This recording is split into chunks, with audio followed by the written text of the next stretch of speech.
welcome everybody. Sorry we were a couple minutes late going live, little technical difficulties, which we've now worked out.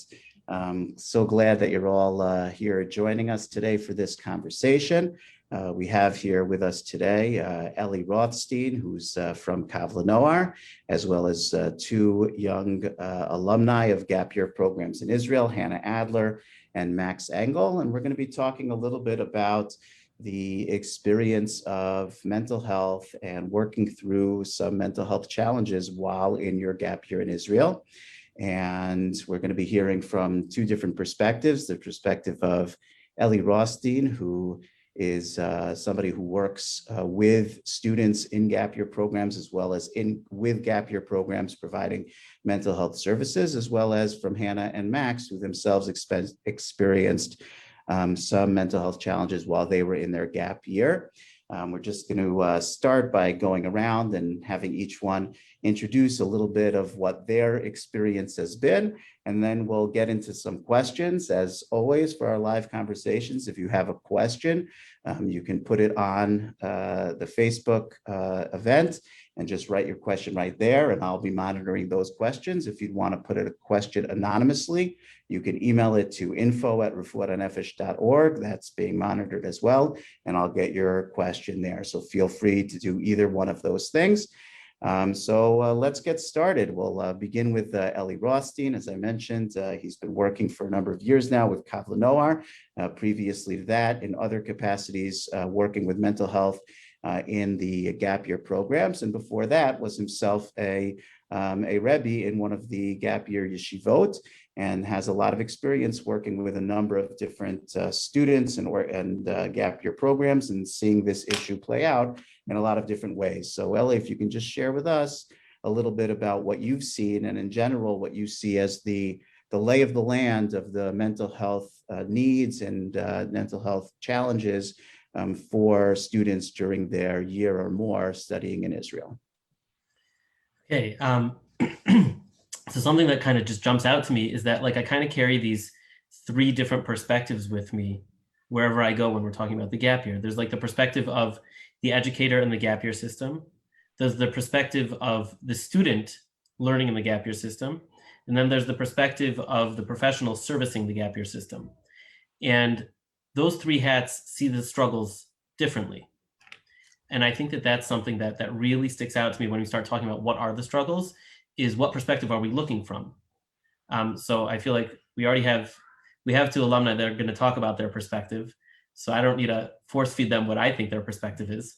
Rather, I'll share kind of like what I see from the educator and then from the professional. And from that perspective, it's hard to make a blanket statement, but I think that the struggles really stick into the box of discovery of some sort of mental health issue or illness, which is quite common to come out within that age bracket, within the gap year age bracket. Sometimes you have an issue that you didn't know about that's been dormant, and all of a sudden it's coming out and you're learning about it. And then there's the other side where there's just the struggles of identifying who I am, learning my own personal individual identity, and learning how to work with it and discover it and explore it. And I think that the struggles oftentimes fit into those areas. And then there's the struggle of, from the educator's perspective, I see my students struggling. How do I react to those struggles?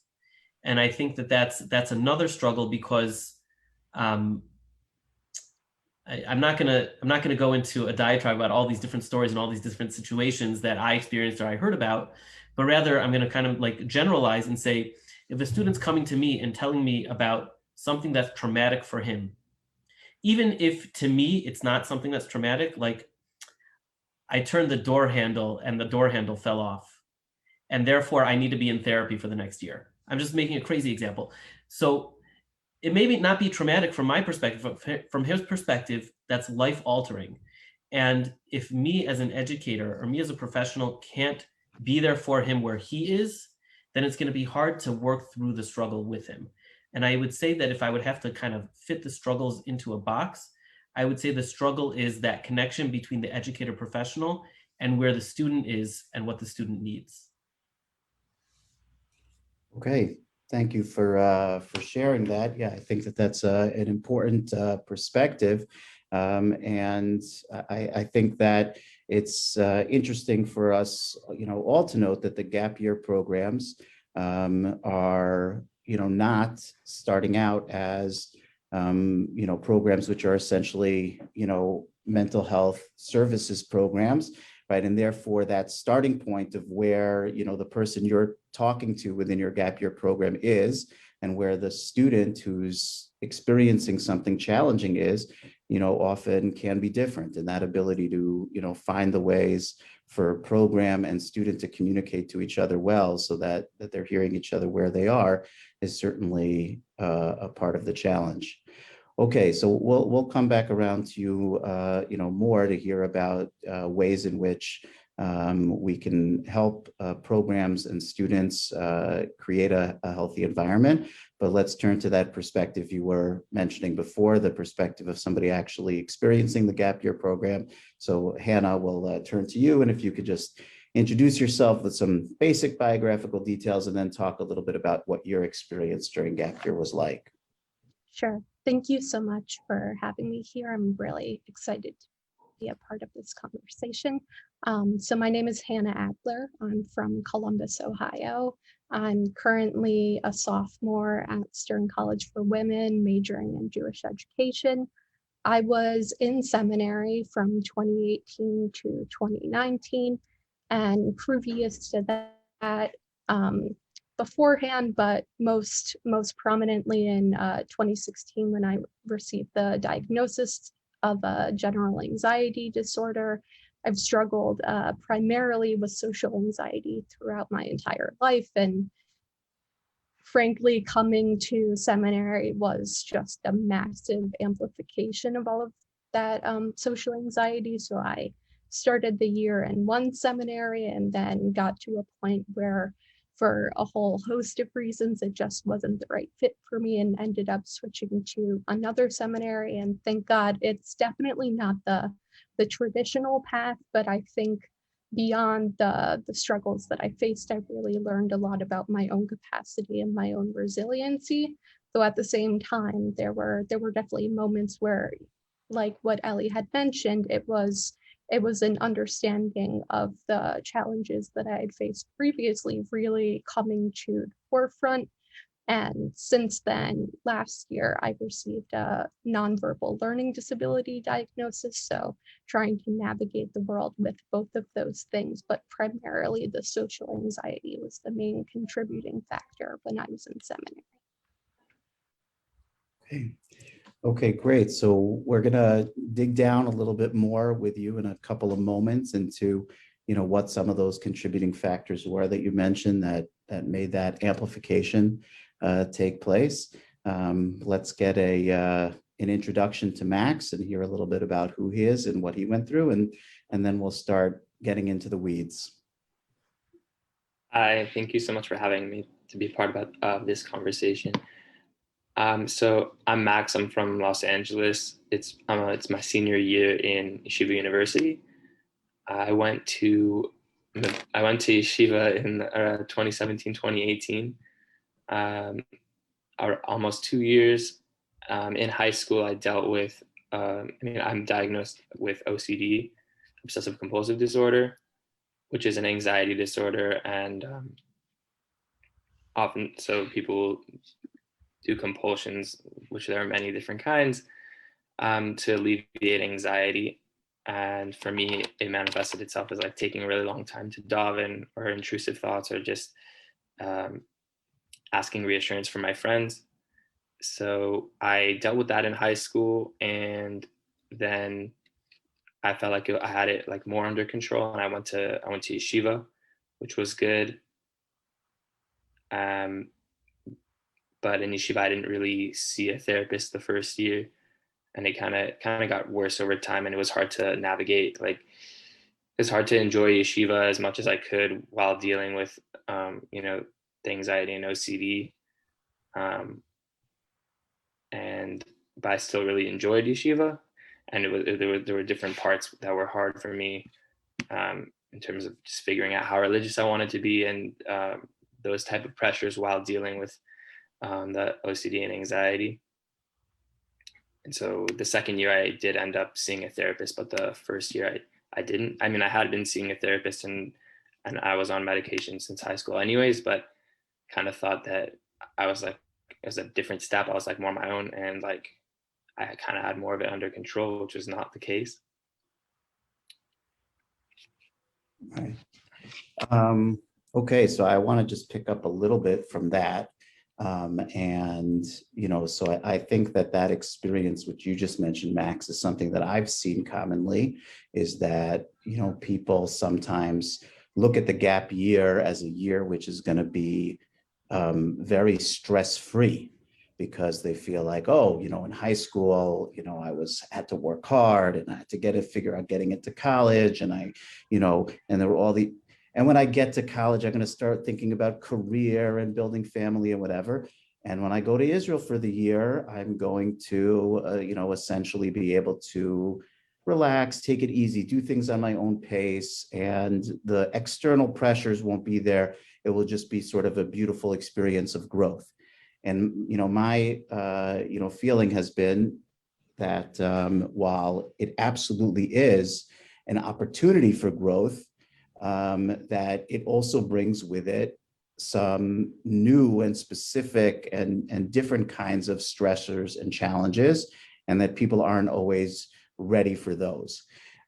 So we'll talk to each of you, and then ask Ellie to reflect on some of what you've said. So going back to Hannah, right? You had said that the year in Israel amplified some of your pre-existing anxiety and social anxiety. Could you talk about what specifically about the experience that you had in Israel played that role of creating that amplification?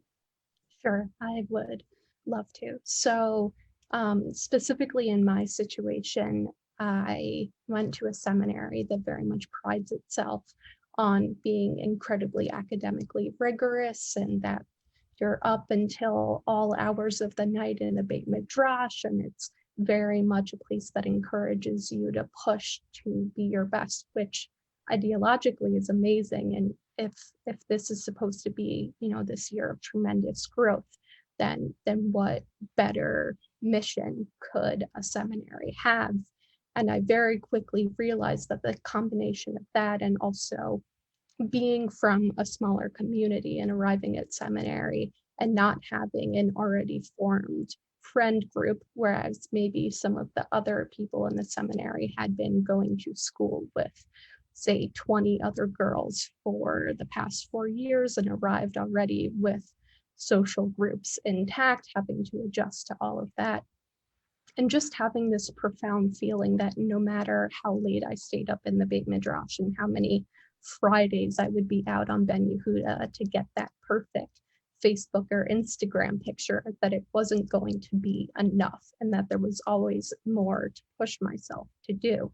And I'll be the first to admit that I have a lot of perfectionistic tendencies, and that doesn't necessarily match so well with an environment that's really pushing you.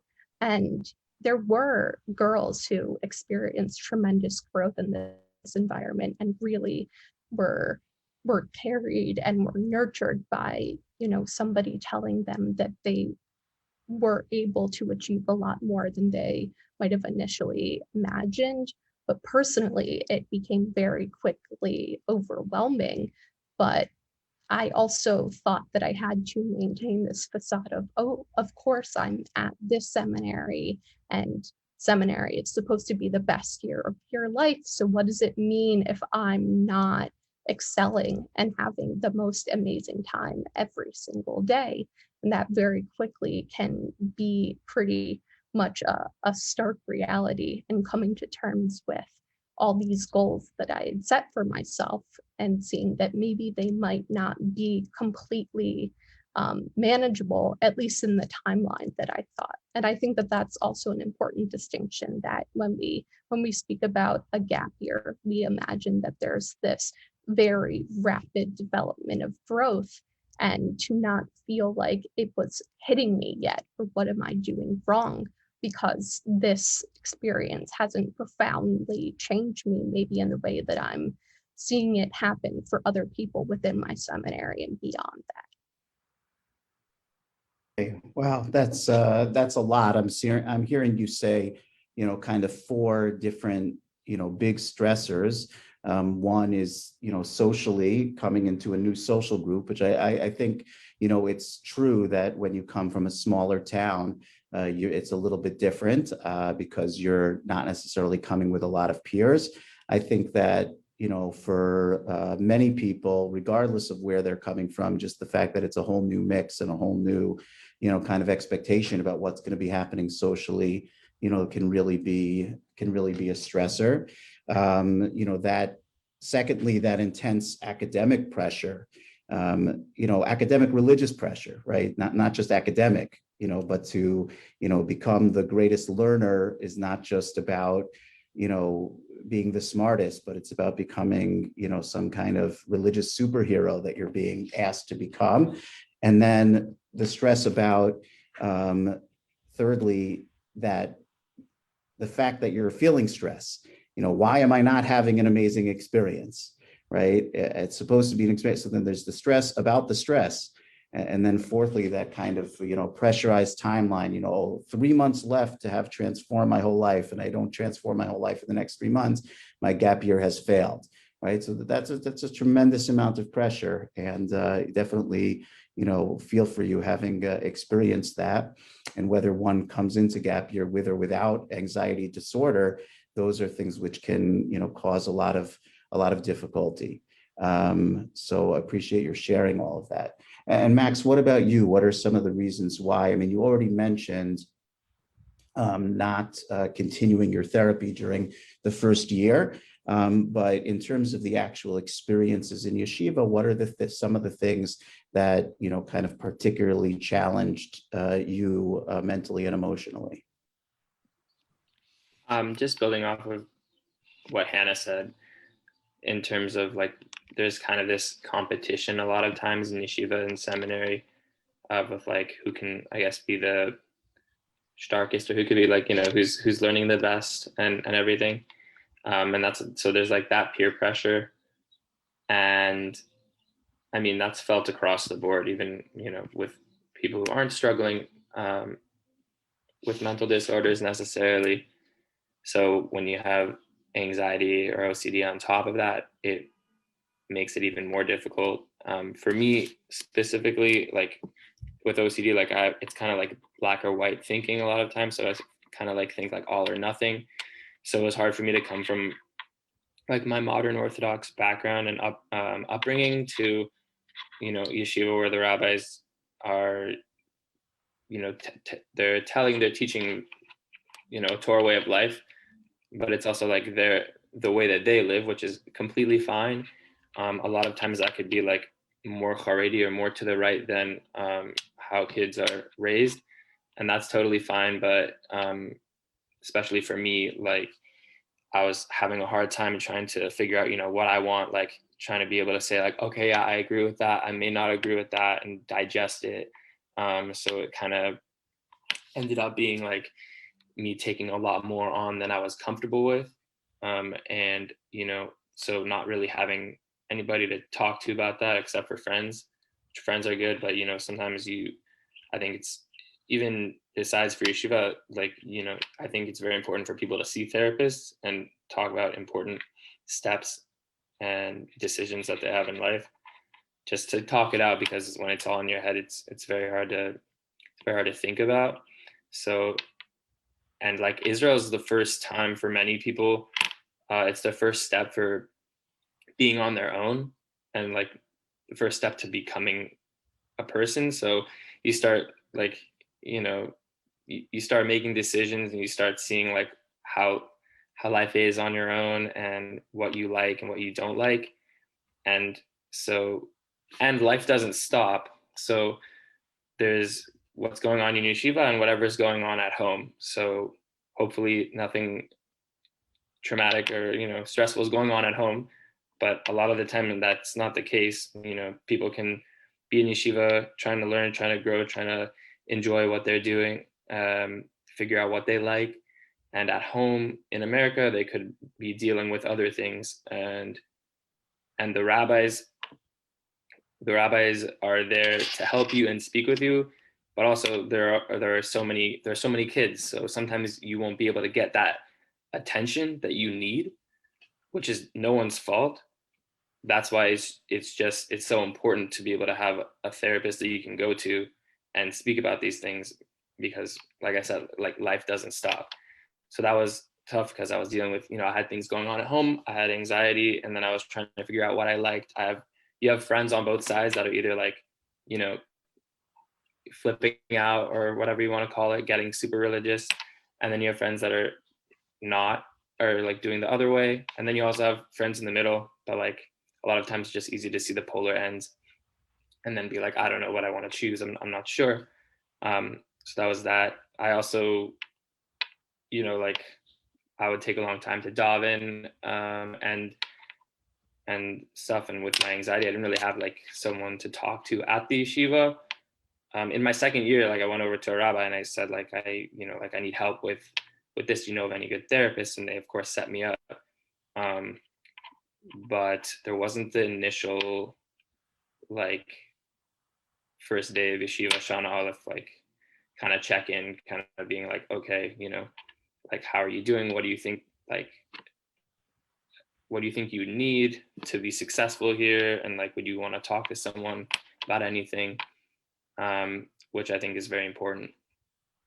So those things made it it made it more tough to be like, have my head in like yeshiva space, because I had my head like in different worlds trying to figure out what's going on, Right. Okay, so thanks for sharing that. That was, some very important things, and I want to reflect back on them. I'm just going to take a moment to share a couple of comments that came on Facebook, and to remind people also that if you do have questions or comments, please share them there. So far, we've got comments and not questions. But questions are welcome as well. And if you want to be anonymous, you can send them to info@refuatanefesh.org. So the first comment, which was an anonymous one, was from somebody who's a little bit later in life, also experiencing OCD, and really just wanted you to know that she has had the experience that with medication, although living life with OCD can be difficult, you can have a productive life. And not many people who do not experience OCD really understand what it's like to go through, but that she understands it. And, when you have understanding people in your life and proper help and medication, you really can live a productive life. So thank you very much for that comment.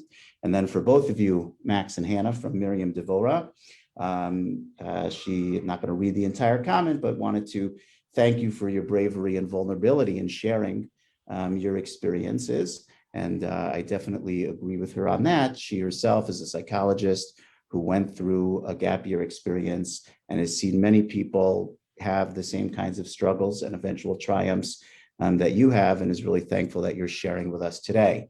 So Max, you mentioned several different things, and one of them, which is very important, is making sure to maintain the therapeutic help that you have, so that there's somebody sort of outside of the fray of what's going on in yeshiva and your family and all of that, that you can have, sort of reality check with and help you put things into context.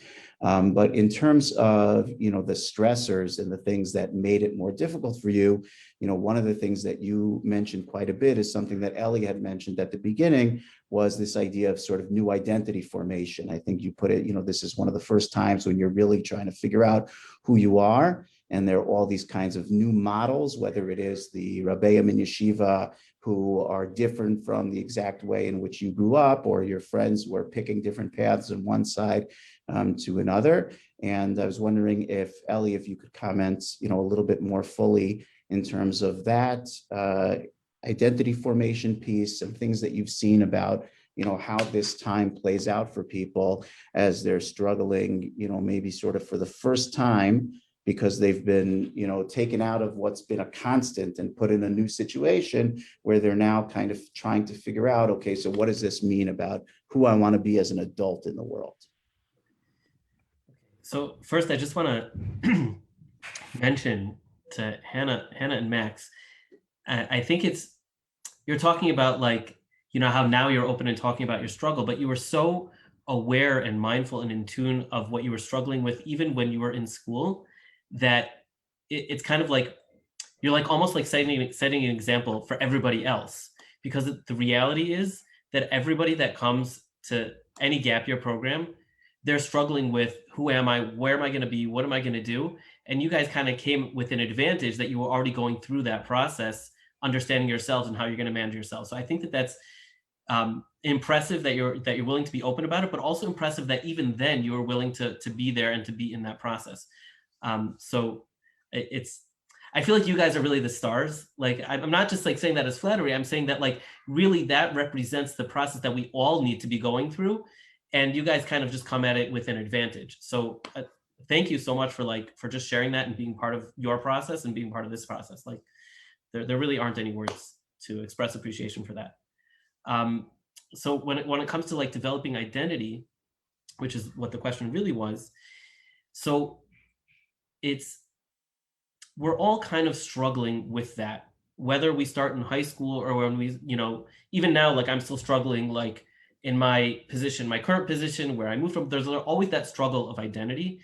What I think happens, like you said, that we get to yeshiva or seminary and nobody's telling me what my identity is supposed to be anymore. So it's kind of like I'm out on my own, and where do I go with that? And I think that that's really where the struggles really stem from, because if you had something dormant that was already going on, then it's going to be exacerbated because you're kind of like in this vacuum now with yourself. And not only are you with yourself, but in front of your friends, you have to look perfect, because otherwise maybe they're not going to be my friends, or they're not going to. And I think that struggle is the struggle that we're all coming out with. And as you guys were talking, the other side that I was thinking about in that struggle is that the Rebbe or the teacher is like the Superman. I'm going to go to him and he's going to tell me who I'm going to be, and I'm going to follow his path, and I'm going to be great. And the Rebbe feels that pressure. The educator, it's not always the Rebbe, it's whoever the teacher or the point person that you point for yourself becomes. They feel like, I have to solve this person's life. They're coming to me and it's my job to fix their problems so that when they get to whatever, college, university, whatever it is, that they're ready to go. And that pressure and that tension is like sitting there all the time, because the student is looking at the Rebbe to be their savior, and the Rebbe is there, I have to save the person. And neither one is fully equipped to solve the issue. And I think that that's really where the struggle falls in. The struggle of identity formation that we're talking about kind of fits into. Yeah, that's a fascinating point I hadn't really considered before. I've thought a lot about, how, like Hannah and Max were saying, that we come in to this experience with heightened expectations for ourselves as students, and that there's, on the flip side of that, a heightened tension and expectations, for the superstar, Rebbe or teacher or whatever it is, to, be able to guide each and every student to the perfect place in their life.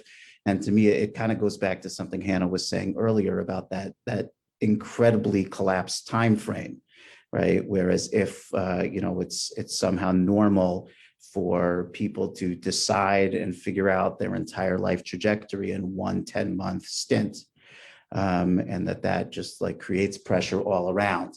So I think that's very important to keep in mind, that while it is true that for many people the gap year is a first step in identity formation, that if we think about it as we need to all form identities right now, so then that can create an artificial pressure, which is too much and creates problems. So let's turn now to thinking a little bit about some of the things that we can do, either as individuals going into gap year, or as gap year institutions can do in order to properly prepare.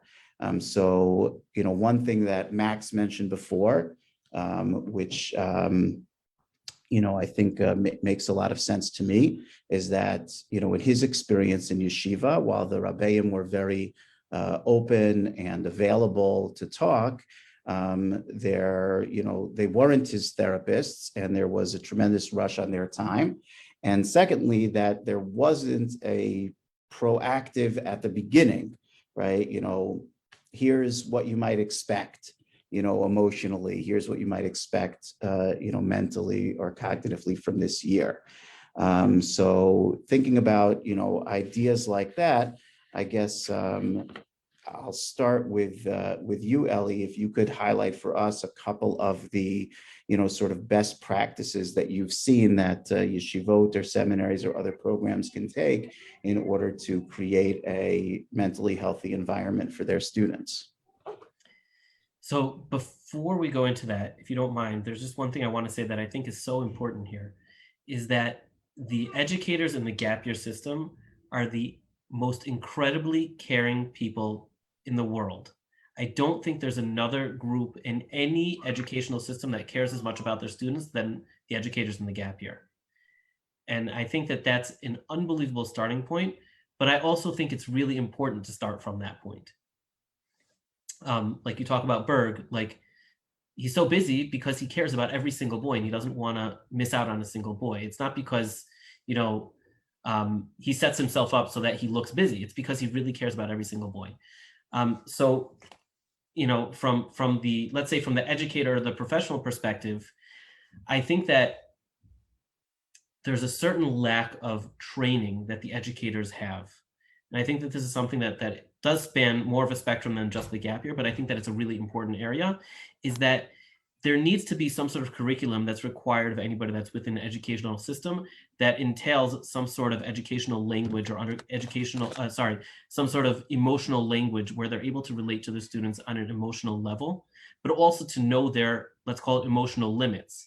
That although I can have an emotional conversation with you, that doesn't mean that I now become your therapist. It means that I now can have an emotional conversation and therefore be able to help you transfer over to the proper emotional support that you need. And I think that that's something that really, it's not just about, there are pockets of schools, more than pockets of schools, a lot of schools that are doing like these in-house type trainings for their educators. But I think if there was a standardized curriculum that was an expectation and a certain level of professionalism that was required and measured and accountability, I think that from day one, the schools would be more available for their students, knowing, like Max, like you said, you walk into Mevaseret, which is a very nice place, but it's this huge confusing building. Where do I turn? If there was a Rebbe there that just noticed you, like, whoa, like, let me help you just see, welcome to Mevaseret. That goes so far, but it requires a certain educational savvy or emotional savvy that isn't always built in and that I think needs to be built in. Whoops, on mute there. Those are some very important points. Education for the educators about these issues. And one, sort of logistical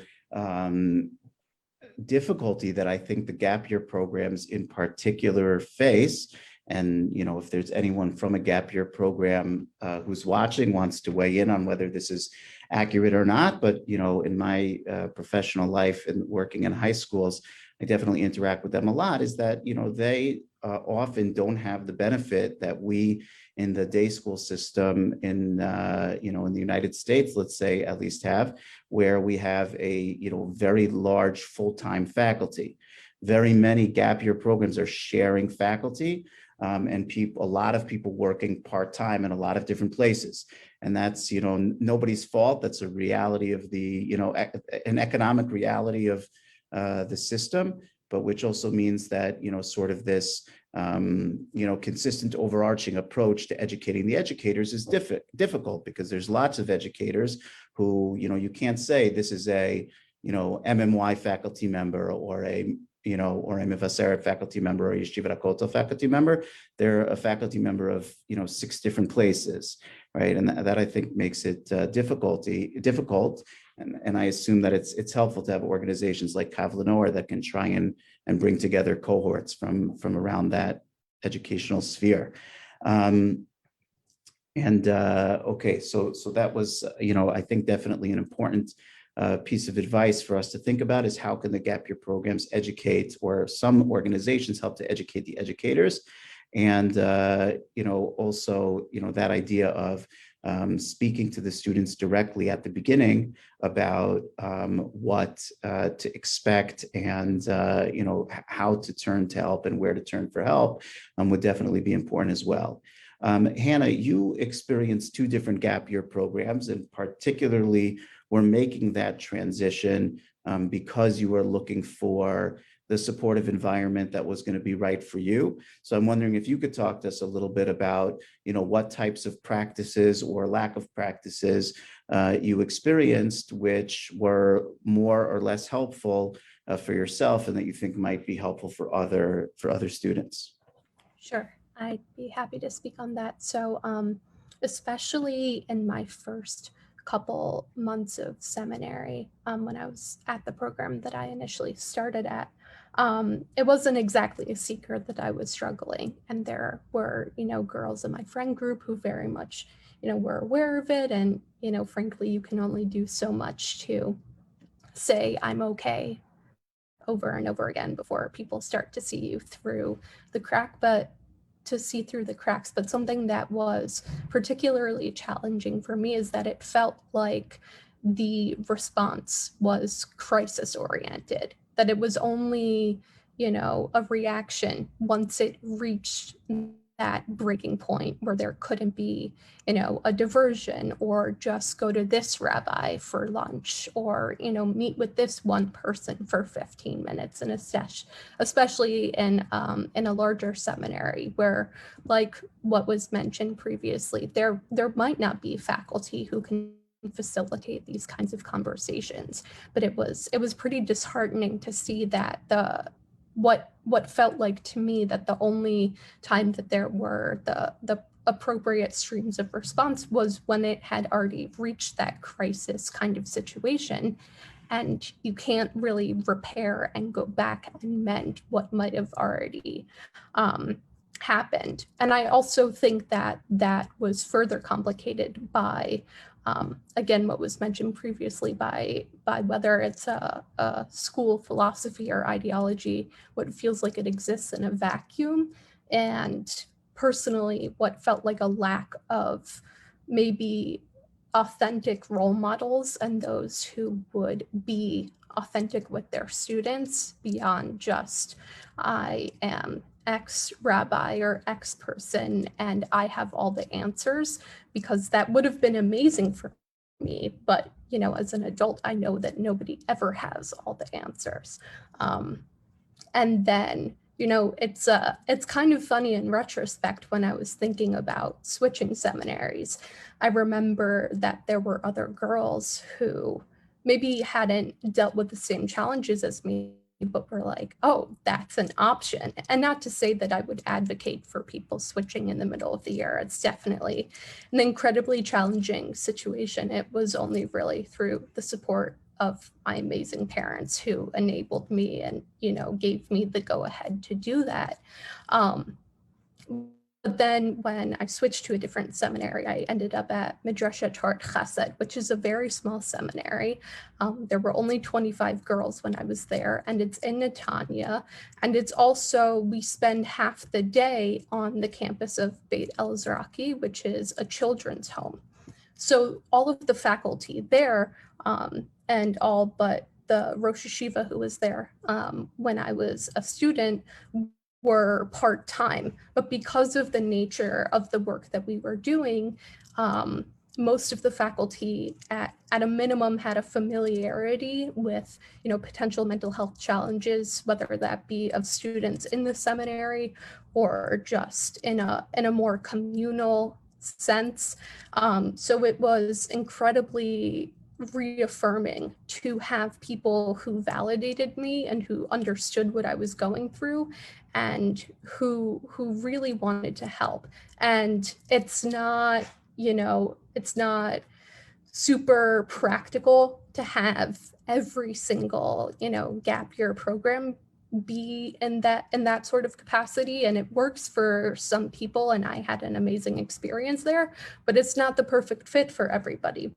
but like what was mentioned previously, to have some sort of, whether it's training or just access to different resources for faculty in different gap year programs, so that they can recognize what students might be going through before it reaches that crisis moment.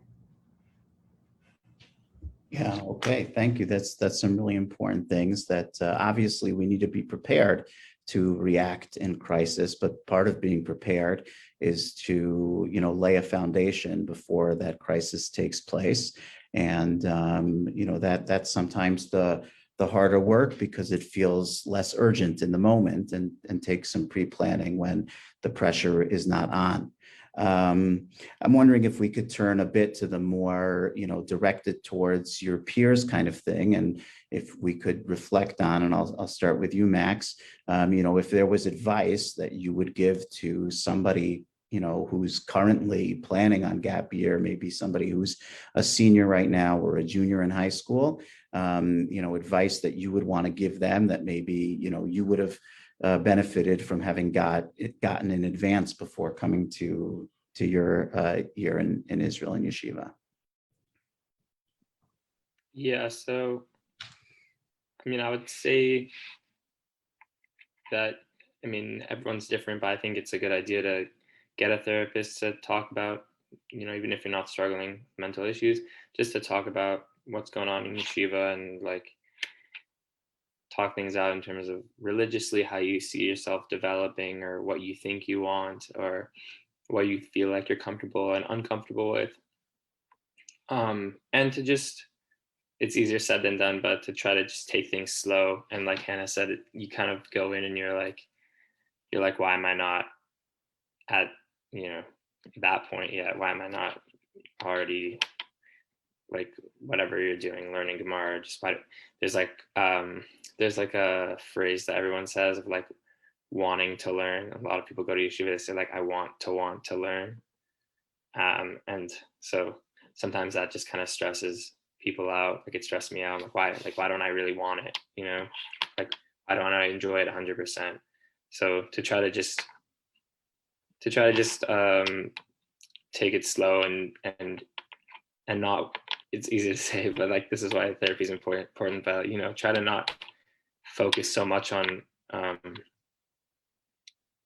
where you feel like you need to be because of the environment that you're in, but more on just understanding yourself as you grow and what you like, what you don't like.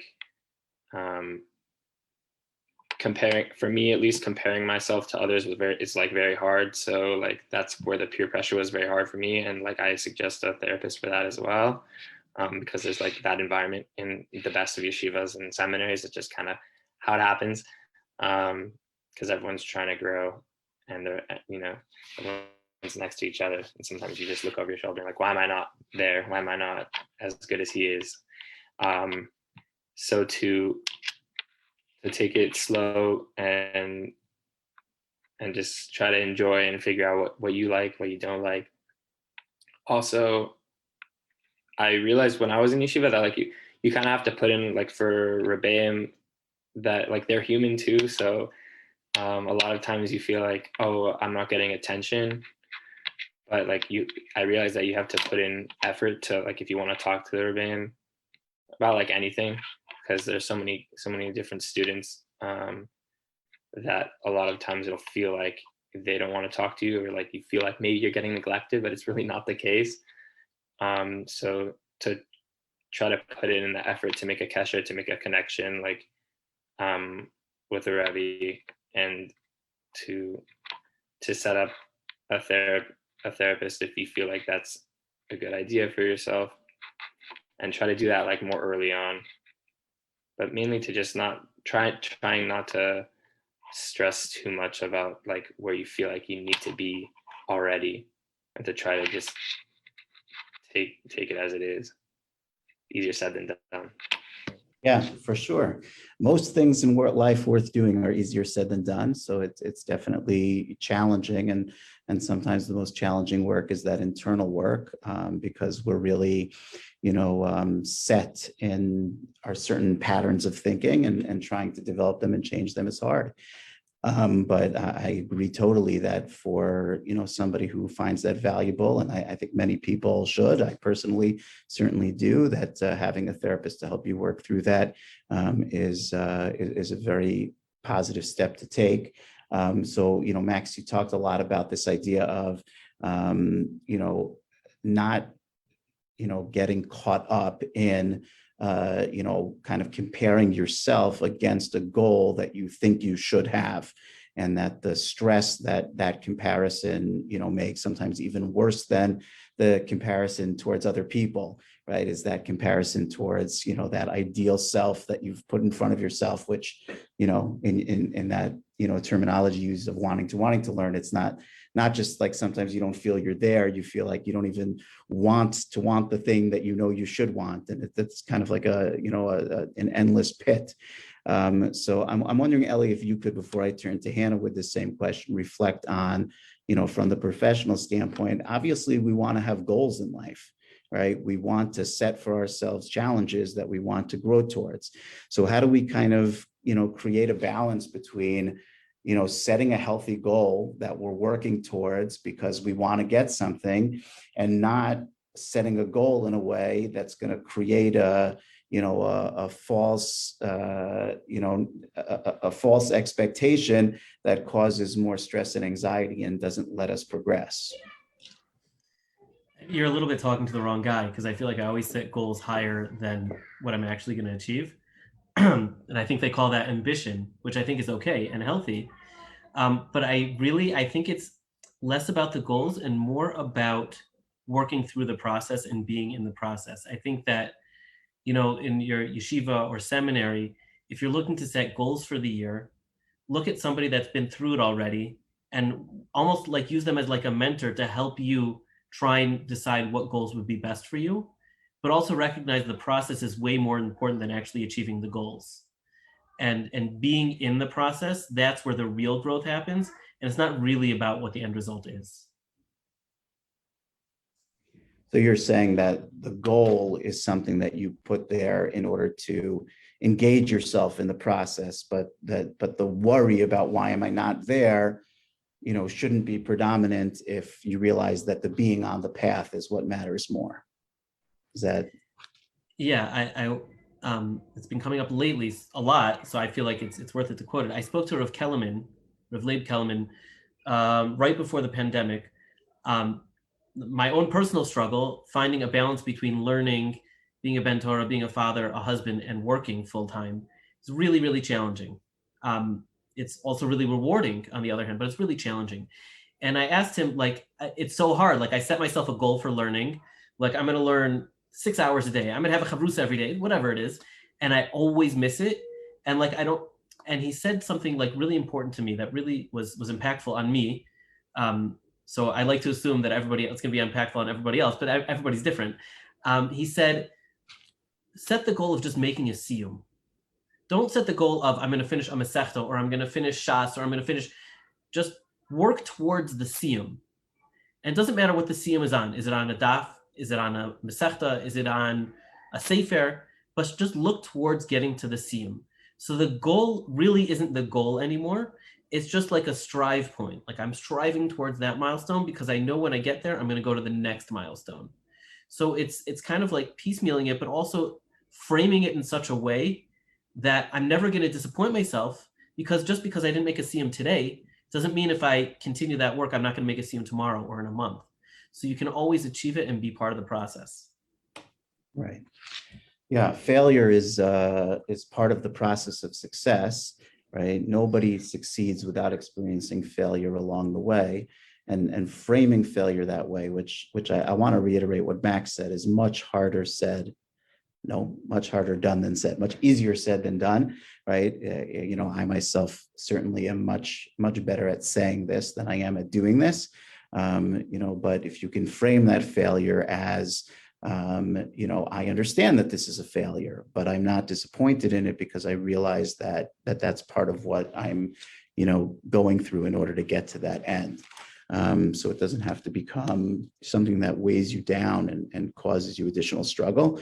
And I'll also go back to what Max says. For many of us, right, having somebody to work through that internal process with, helps us be able to do that reframing in a better way with help and support.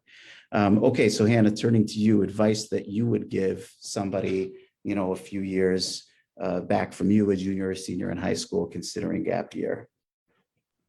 Yeah, of course. I think everything that's been said has been super important. I think regarding the goals, not to be too cliche about it, but a tool that I've heard about and used in a lot of different, therapeutic avenues in my life has been the concept of a SMART goal. So something that's specific and manageable and, like time oriented, but a concept that has specifically been, really helpful to me is the concept of whatever your goal is or whatever growth you're hoping to achieve, that it's sustainable. And that in contrast to, this expectation of rapid development of growth. And that is totally okay. And there's this concept that sometimes people flip out and then flip back, and that you don't want to be, making too many changes in such a quick time. But like what everyone has said earlier, your gap year is really the time that you're figuring out for yourself, probably in the most extreme avenue, who you want to be and what is, most important to yourself in regards to your identity.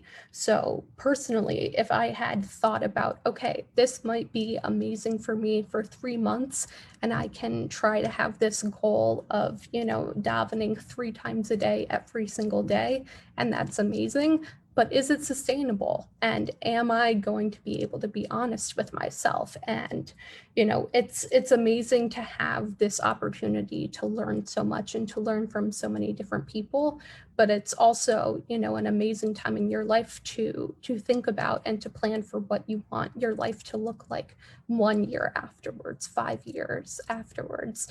And I also think that similar to what Max had mentioned, but slightly in a different scope to, working with a professional in the mental health sphere, also having a diverse group of role models or mentors. That can be people within the seminary or yeshiva that you're in, that can be friends who you look up to, that can be people from back home who know you, outside of this one very unique experience, but just having people who can reflect back on you and who see you,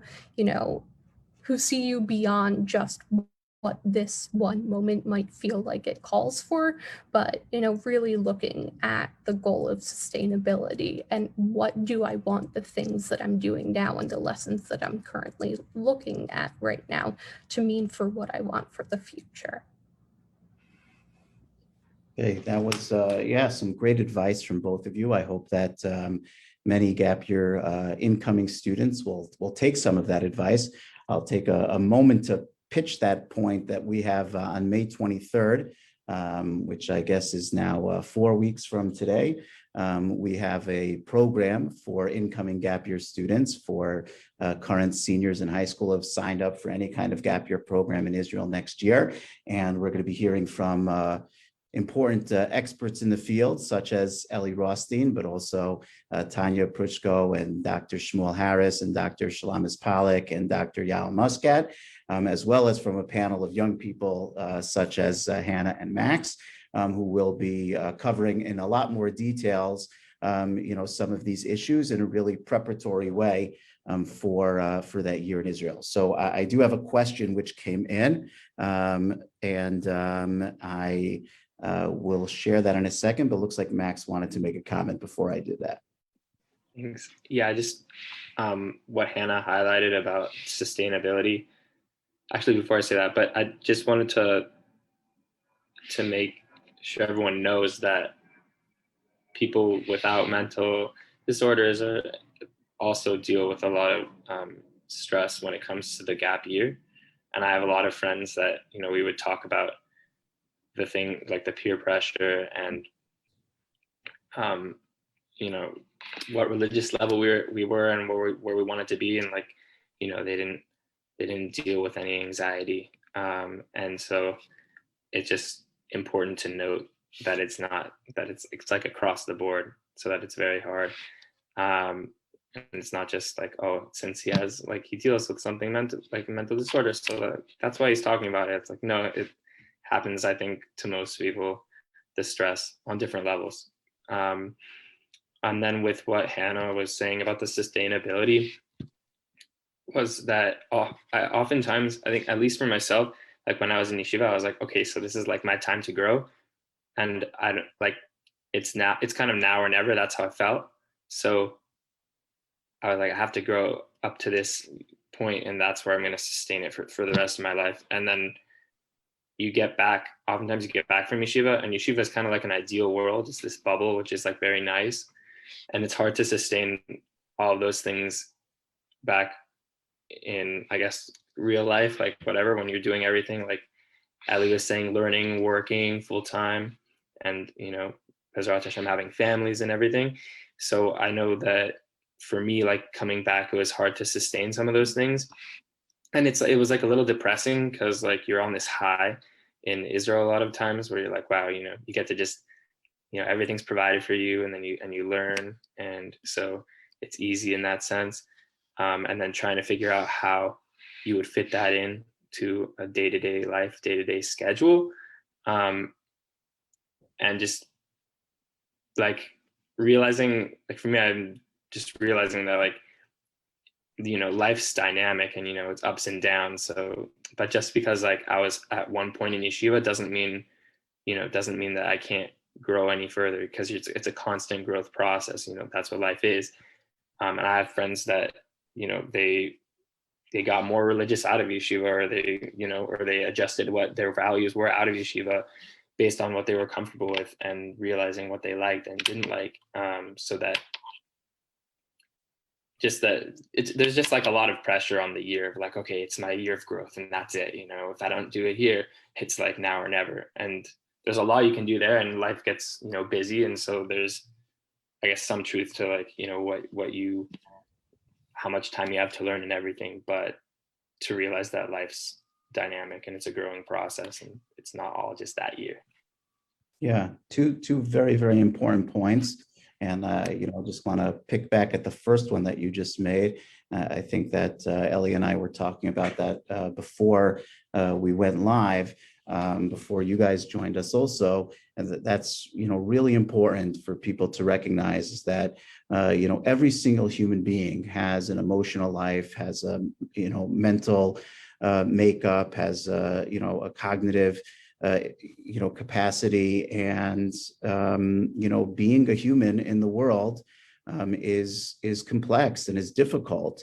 And some people match diagnostic criteria in the DSM, and some people don't match diagnostic criteria in the DSM. But we're all human beings, and we all struggle through emotional difficulties, challenges up and down. And I'm sure everybody listening, knows that that's the case, regardless of where they fit into that spectrum. And, having the capacity as an individual going into gap year, and as an organization that works with gap year students, or a program in Israel, to recognize the importance of thinking about and, contending with the emotional lives of the people who you're interacting with during that year, regardless of who they are, is really important. And so kind of the question, I think, goes with that, because there's one group of people we haven't talked about yet, although I think Hannah mentioned them very, very briefly, and that is the parents. And a parent anonymously asked, I'm assuming a parent is the one who asked this anonymously, is how can parents help a child struggling during the gap year from afar? And that's a question which resonates with me. I don't know how old your kids are, Ellie, but for me, I'm going to have my third gap year child next year. So that's certainly an issue that resonates with me. And I know back when I was in Israel in 1993 to 1995 for my 2 years learning in yeshiva.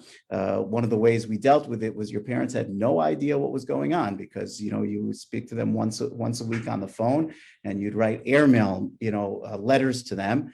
And you don't see in real time what's really happening. And nowadays with my kids, Baruch Hashem, you're FaceTiming or WhatsApp WhatsApp video calling with them every single day, which is beautiful and amazing. But you're seeing their struggles minute by minute, right? So what are the ways that a parent should and maybe shouldn't, help their kids during this, time of difficult development? And again, we should keep saying over and over again, yes, challenging development, but with the opportunity for being an amazing formative year of growth and development. It's not that the gap year is something which we shouldn't be doing. It's just something we should be working to do as well in as healthy as way as we can. So I'll start with you, Ellie, who's first of all the only other parent here, but also one who deals with perhaps those sides. And then maybe Hannah and Max, you can reflect from, your interactions with your parents over the course of your process. Yeah, I mean, I feel like being a parent of a student is maybe the hardest struggle out of all the struggles, because our kids are our babies and we want to hold them and we don't want them to feel any pain or struggle. And therefore we want to keep indulging them so that they won't feel the pain. And I feel like our challenge is to be there with them through their struggles and to be supportive of them, but allow them to have their struggles and develop through their struggles. And like you said, I look at my oldest child in high school and I'd much rather kind of just hold him and really just give him everything that he wants at all times so that he doesn't feel it. But at the same time, he needs to be able to struggle through that to develop who he is and what his resilience is for himself. And I feel like that's maybe the hardest struggle that there really is. Yeah, absolutely. It's very, very hard, to let go of that, and to, but to get a little bit more practical, maybe even when, I think the person was getting at. So I think that it makes a tremendous amount of sense to be there with them in the struggle and to support them, but not to, try and resolve the problem for them, or, call up the yeshiva and say, you'd better do X, Y, or Z, or, that kind of thing, or call up the parents of their roommates and say, stop making so much noise at night, my kid needs sleep, right? But, so what are the ways to be there with them? And I think that, sorry for cutting off, I started getting excited. I think that something that happens is that also we as parents, we tend to either minimize, oh, it's not that bad, you'll be fine, it'll be okay, it's just you just didn't get schnitzel at dinner, you're still hungry, whatever. And I'm looking back where we would have a conversation with the student about the student going to see a therapist, and the student was more scared about speaking to his parents about it than he was about actually going to the therapist, because, well, we don't have experience with that, we don't do that in my house. And I think that's really where it is that the parent needs to step into their child's shoes and see what is my child seeing, and support them for where they are and not for necessarily where we want them to be or where we think they should be. Okay. Yeah. Hannah, want to share some of your experiences? I know you mentioned before that your parents were incredibly supportive in helping you make the switch, but, kind of reflecting on the balance of, your role as a independent actor. And you mentioned before your building of your resiliency through the process as well, and their support and how that played out. Sure. I mean, kind of the counterpoint to what Ellie was just saying about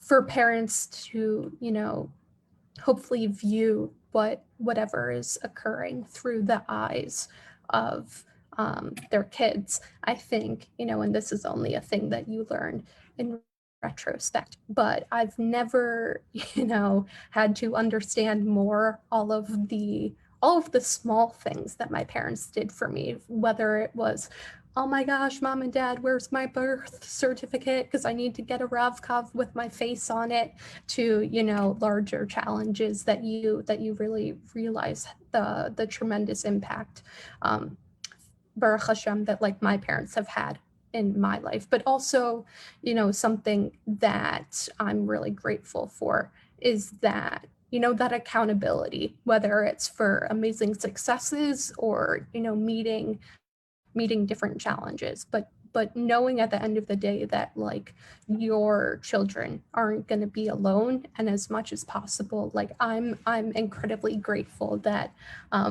when I came to seminary, even though I didn't maybe know so many of the peers who were in the program with me, I had this whole network of whether it was former Banot Shevrut or previous Shlichim or family friends that have made Aliyah, or anyone, you know, falling into that category, who were, you know, really a home away from home, whether it was having somewhere to go for Shabbos without having to question it last minute, or, you know, I need X thing, or, you know, chas v'shalom if someone gets sick so that they can translate a terem, and just to have, you know, people potentially to serve as like a go-between between the student and the parents, right? Because even in my experience, there were times where I was like, I don't want to tell my parents about what I'm going through, and being, you know, concerned that they would be upset or disappointed in me. But, you know, at the end of the day, having it be a tremendous experience of growth. And even though no parent wants to see their child go through challenges, if, you know, if their child is able to come out on the other side more resilient, that's, you know, one of the most important ways to learn about, you know, your own individual abilities. Okay, great. And Max, what about your experience in terms of parental support and during your time in Israel? Yeah, so I agree with what everyone said. Something that stood out for me was like what Ellie said about kind of the parent giving space, but at the same time like being understanding. And then he also alluded to the fact that there's often a stigma that some parents have. You know, my parents were very understanding, so, you know, they're open to me going to a therapist and everything. And different types of treatments, but some parents may not be, but to just kind of be okay with, you know, the parent not being able to solve the problem. Like even aside from like mental illness, I know that like it's kind of like an interesting dynamic where sometimes the parents, like the kids, like they have their rabbis and they have their parents. And there's like an interesting dynamic there that like I've heard of, which is, you know, like it's like the kids are now going somewhere else to get help, either like advice religiously or advice from, you know, from a therapist on different aspects of life. And from what I've heard, for some parents that can feel weird. It can feel weird because, you know, you raise the kids and you want to be able to solve all their problems and help them. And then, you know, someone who knows them for maybe less than a year or 2 years is now able to help them with something that you maybe cannot or could not have, and are now just understanding a little bit about. So to be open-minded and be there for your kids, but it's a fine line, you know, like Ali was saying, like not, you know, you don't want to hold their hand, but at the same time, you don't want to, you know, not support them. So to support them and be open-minded about different types of therapies or whatever, you know, is necessary. And yeah, you know, not making the decisions for them, but hearing them and being able to go through the process with them. Right. Okay, yeah, that's very important as well. And you know, I'm just thinking in terms of when we're talking about this, that it's also important to realize that there kind of can be different types of scenarios you'll be facing with your kids, right? Sometimes, your kids are coming to you and saying like, oh my gosh, this is terrible. I can't stand it. It's horrible. Bring me home or whatever it is. And you have that urge to solve all the problems for them and you kind of need to hold back, right? And then there's other scenarios where you see your kids struggling and your kids not turning to you and you're saying, might be the opposite of the parent Ellie was referring to, who's like, you should be going to therapy, and your kid doesn't want to hear from it because they've, trying to forge their own way. And in either, scenario, the challenge is to, to be the supportive listener, the person who can work through scenarios with them, who can, be there when they do want to fall back on you, but give them that gentle nudge forward to, figure out for themselves what decisions they want to make next. And that is difficult. We are going to have to come to an end now. And I will just say to the parents who wrote in that question and to anybody else, if you are looking for some really practical information about, how to, find the support that your child might need while in Israel, definitely sign up and join us. And you can check out the flyer, which is on our Facebook page and on our website for our May 23rd conference. There are sessions both for parents and for students. And at the parents session, Tanya Pritchko from Get Help Israel will be giving a lot of really nuts and bolts practical information about how to manage or maneuver through the mental health system in Israel, which is certainly somewhat different than the mental health system in the United States, and how to manage that as a tourist and all of those kinds of questions. So definitely sign up and join us for that, and you'll get a lot more information about that there. And anybody out there who knows of kids or schools or programs who will benefit from this, please let them know about that program as well. And I really want to just take the last moment here to thank Max and Hannah and Ellie for their time today, helping us think through this important issue. And hopefully we will all be continuing to help the community think through these issues and becoming a healthier and safer place for all of us as we, work through our emotional challenges, and do so hopefully in a really supportive Jewish community who gets better and better at helping everybody grow and develop in a healthy manner. Thank you so much. Thank you. Thank you. Thank you so much.